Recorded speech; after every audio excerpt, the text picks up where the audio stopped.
శ్రీ గురుభ్యో నమః. అందరికీ నమస్కారం. తెలుగు హోమియోపతి గురుకునానికి స్వాగతం.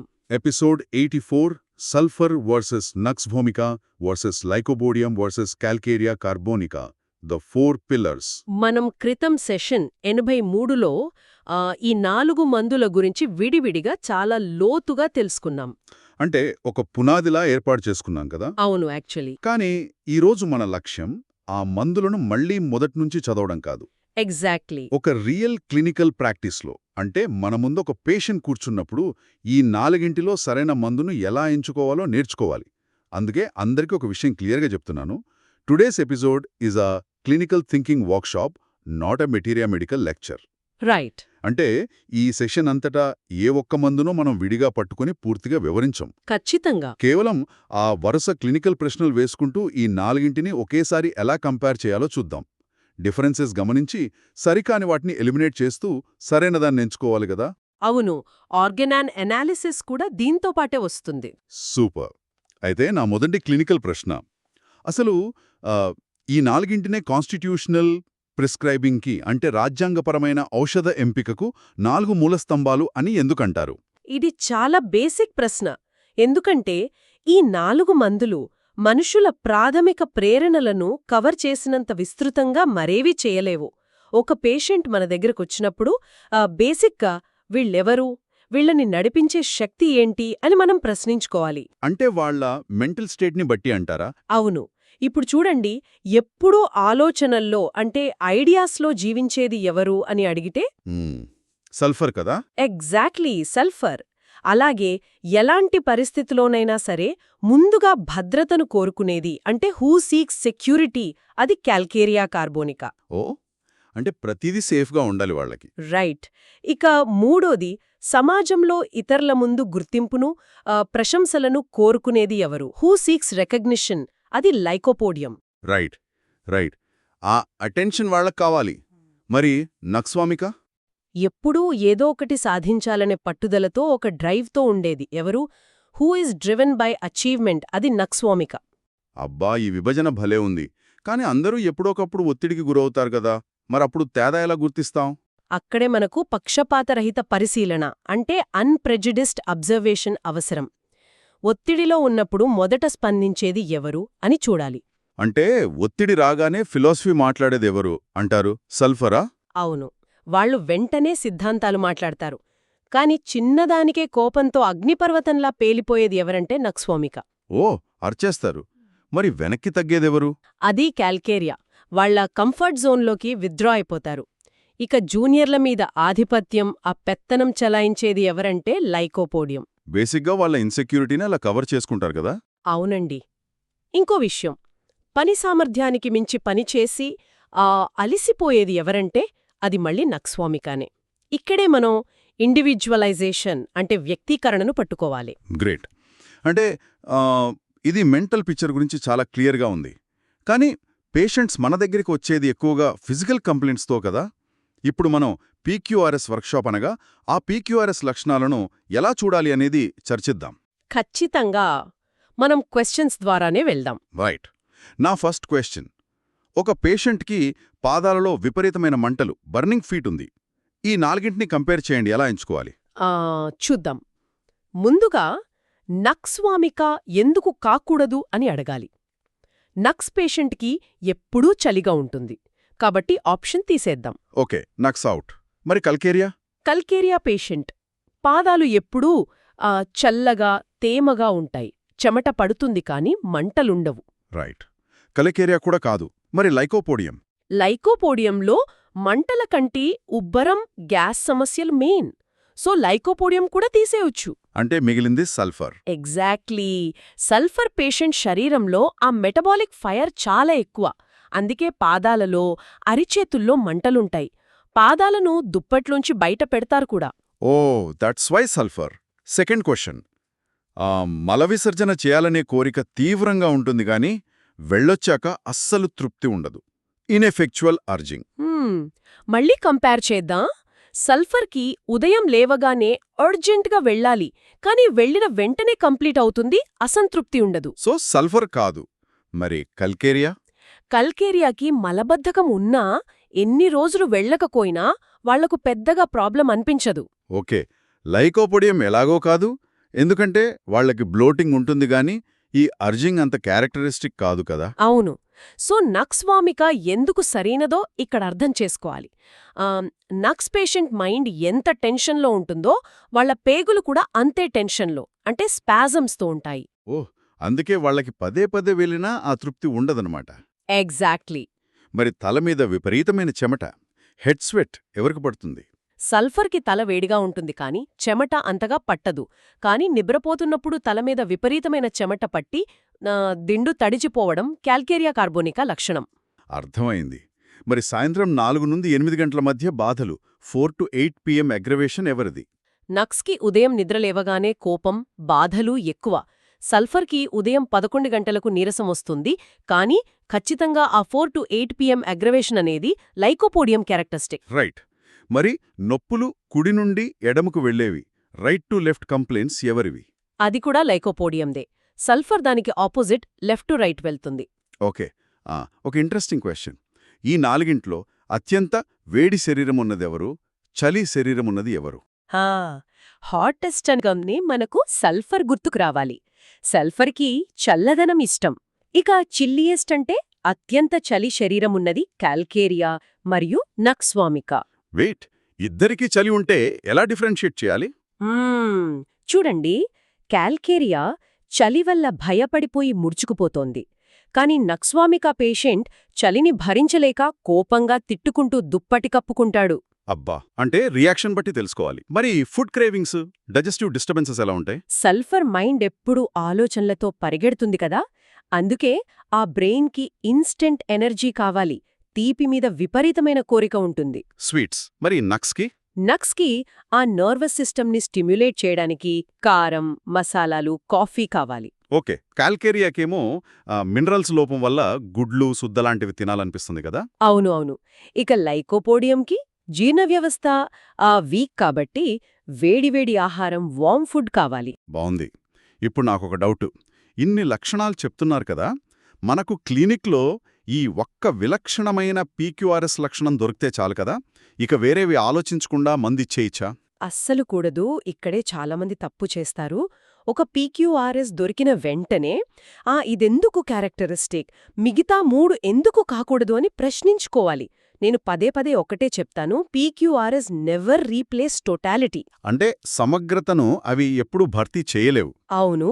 ఆర్గనల్లో చెప్పినట్లు టోటాలిటీ ఆఫ్ సిమ్టమ్స్ అనేది వైటల్ ఫోర్స్ ఇస్తున్న కంప్లీట్ పిక్చర్. దాన్ని మనం ఒక కీనోట్తో మ్యాచ్ చేయలేము. Wonderful point. అంటే ఎలిమినేషన్ థింకింగ్ ఎంత పవర్ఫుల్ అనేది ఇక్కడ అర్థమవుతోంది. అందుకే కొన్ని క్లినికల్ పర్ల్స్ డిస్కస్ చేద్దాం. ఖచ్చితంగా. కొన్ని విషయాలు మనం గట్టిగా మైండ్లో ఫిక్స్ చేసుకోవాలి. మంటలనగానే సల్ఫర్ కాదు, burning does not equal to sulphur. Exactly. అలాగే కాఫీ ఎక్కువగా తాగుతున్నారు అనగానే అది నక్స్వామిక ఎక్కుదు. రైట్. గ్యాస్ లేదా కడుపుబ్బరం అనగానే లైకోపోడియం కాదు. గుడ్డు తినాలనిపిస్తే కాల్కేరియా కాదు. అంటే ఒక కీనోట్ ఆధారంగా మనం సిమిలిమం నిర్ణయించలేము. అవును. One pathology does not mean one prescription. And diagnosis అంటే ఇండివిజువలైజేషన్ అస్సలు కాదు. అంటే మనం రిపోర్ట్స్ మీద మాత్రమే ఆధారపడకుండా రోగి మూల స్వభావాన్ని గమనించాలన్నమాట. అదే మన ఆర్గనన్లో హనిమన్ చెప్పిన highest ideal of cure. Excellent. ఈ థియరీని ఇప్పుడు కొంచెం ఆచరణలో పెడదాం. మనమొక 5 క్లినికల్ వర్క్షాప్ కేసెస్ చూద్దాం. నేను కేసు చెప్తాను, మనం మెంటల్గా ఒక పాజ్ తీసుకుని మిగతా వాటిని ఎలిమినేట్ చేస్తూ సాల్వ్ చేద్దాం. Sure, proceed. కేస్ 1. ఒక రోగి ఉదయం 11 గంటలకు విపరీతమైన నీరసంగా ఉంది అంటున్నాడు. శరీరం ఎప్పుడు వేడిగా ఉంటుంది, తీపి పదార్థాల మీద కోరిక ఉంది. దీనికి నక్స్వామిక ఎందుకివ్వకూడదు? మనం ఎలిమినేట్ చేద్దాం. నక్స్వామిక పేషెంట్కి విపరీతమైన చలి ఉంటుంది, కానీ ఇక్కడ ఈ రోగికి వేడి అంటున్నాం. పైగా నక్స్కి కారం కావాలి, సో నక్స్ కాదు. ఓకే, మరి కాల్కేరియా ఎందుకు కాదు? కాల్కేరియా కూడా చలికి భయపడే తత్వమే. పైగా వాళ్లకి ఎగ్స్ అంటే ఇష్టం, స్వీట్స్ కాదు. సో కల్కేరియా కూడా ఎలిమినేటెడ్. మరి లైకోపోడియం అయితే? లైకోపోడియం అగ్రవేషన్ సాయంత్రం 4 to 8 కదా, ఉదయం 11కి కాదు. కాబట్టి 3 కాదంటే మిగిలింది సల్ఫర్. 11 AM నీరసం, వేడి శరీరం, స్వీట్ క్రేవింగ్ అన్ని సల్ఫర్ టోటాలిటీకి కరెక్ట్గా సరిపోతాయి. పర్ఫెక్ట్. ఇప్పుడు కేస్ 2 చూద్దాం. ఒక వ్యక్తి వృత్తిరీత్యా అత్యంత ప్రతిష్టాత్మకంగా ఉంటాడు, వెరీ అంబిషస్. కోపం తన కింది ఉద్యోగులపై ఆధిపత్యం చెలాయించే తత్వం. కాఫీలెక్కువ తాగుతాడు, మసాలాలు తింటాడు, మలబద్ధకముంది. దీనికి లైకోపోడియం ఎందుకు కాదు? లైకోపోడియం కూడా కిందివారిపై డామినేట్ చేస్తుంది నిజమే, కాని ఈ రోగిలో ఉన్న ఆ అచీవ్మెంట్ డ్రైవ్, కోపం, మసాలాల క్రేవింగ్ లైకోపోడియంలో ఉండవు. వాళ్లకి వార్మ్ ఫుడ్ కావాలి. అర్థమైంది. మరి సల్ఫర్ ఎందుకు కాదు? సల్ఫర్కి ఇంత ప్రతిష్టాత్మకత ఎక్కడుంది? వాళ్ళు కొంచెం బద్ధకంగా వాళ్ల ఐడియాస్లో ఉంటారు. సో ఈ కోపం, అంబిషన్, కాఫీ, మలబద్ధకం ఇవన్నీ నక్స్వామికాకి సూటవుతాయి. Nux vomica is the simillimum.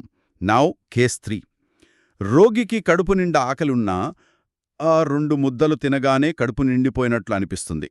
లోపల చల్లని పదార్థాలు పడవు, వేడి ఫుడ్ కావాలి. కాని బయట చర్మంపై మాత్రం చల్లని గాడి కోరుకుంటాడు. క్యాల్కేరియా ఎందుకు కాదు? ఇది చాలా సింపుల్. క్యాల్కేరియా రోగికి బయట చల్లని గాలి అస్సలు పడదు, భయపడతారు చలికి. రైట్. మరి నక్స్వామికా ఎందుకు కాదు? నక్స్వామికాకి కూడా చలిగాలి పడదు, వెచ్చగా కప్పుకోవాలి. ఇక సల్ఫర్ చూసుకుంటే వాళ్లకి వేడి ఆహారం ఇష్టముండదు. సో ఈ ఎర్లీ సెటైటీ అంటే త్వరగా కడుపు నిండిన భావన, వేడి ఆహారం, చల్లని గాలి ఇవన్నీ ఖచ్చితంగా లైకోపోడియం లక్షణాలు. Exactly, lycopodium. కేస్ 4కు వెళ్దాం. రోగికి విపరీతమైన చెమట పడుతుంది. ఎప్పుడూ ఒక రకమైన భయం, నిర్ణయాలు వాయిదా వేసే తత్వం, పోస్ట్పోన్ చేస్తాడు. చలి అస్సలు పడదు. నక్స్వామిక ఎందుకు కాదు? నక్స్వామిక పేషెంట్ బాధ్యతలు వాయిదా వేయడు. తనే ముందుకెళ్ళి లీడ్ చేస్తాడు, అచీవ్ చెయ్యాలని చూస్తాడు. అంటే డ్రైవన్గా ఉంటాడు. మరి లైకోపోడియం ఎందుకు కాదు? లైకోపోడియంకి బాధ్యత అంటే భయమున్నా గుర్తింపు కోసం యాక్సెప్ట్ చేస్తారు. కాని ఈ రోగి పూర్తిగా భద్రత కోసం చూస్తున్నాడు, పోస్ట్పోన్ చేస్తున్నాడు. చెమట, చలి, భయం ఇవన్నీ క్యాల్కేరియా కార్బోనికాకే సరిపోతాయి. బ్యూటిఫుల్. ఇక లాస్ట్ కేస్ 5. రోగికి కుడివైపు మొదలై ఎడమవైపుకు మారే గొంతు నొప్పి ఉంది. వేడినీళ్లు తాగితే ఉపశమనం లభిస్తుంది. సల్ఫర్ ఎందుకు కాదు? కుడి నుండి ఎడమకు అనగానే సల్ఫర్ ఎలిమినేట్ అయిపోతోంది. ఎందుకంటే సల్ఫర్ లెఫ్ట్ టు రైట్ వెళ్తోంది కదా. పైగా వేడినీళ్లు సల్ఫర్కి రిలీఫ్ ఇవ్వవు. మరి కాల్కేరియా లేదా నక్స్వామికా కాదా? ఆ రెండింటికి ఈ రైట్ టు లెఫ్ట్ డైరెక్షన్ అంత విలక్షణంగా ఉండదు. సో ఎలిమినేషన్ ద్వారా మిగిలిందేంటి? లైకోపోడియం. Wow, lycopodium. ఈ ప్రాసెస్ ఎంత సహజంగా ఉందో కదా. అంటే మనం మందుని ఎంచుకునే ముందు ఆప్షన్స్ని ఫిల్టర్ చేస్తూ వెళ్లడం వల్ల పొరపాటు జరిగే ఛాన్స్ చాలా తక్కువ. అవును, దీన్నే మనం గురుకులం డెసిషన్ ఫ్రేమ్వర్క్ అంటాం. ప్రతి లెర్నర్కి ఇదొక హ్యాబిట్లా మారాలి. ఈ ఫ్రేమ్వర్క్లో ఒక 10 స్టెప్స్ ఉన్నాయి. ఒక నిచ్చెనలాగా ఊహించుకోండి. అంటే ఫస్ట్ స్టెప్ అబ్జర్వేషన్ కదా? అవును, అబ్జర్వేషన్.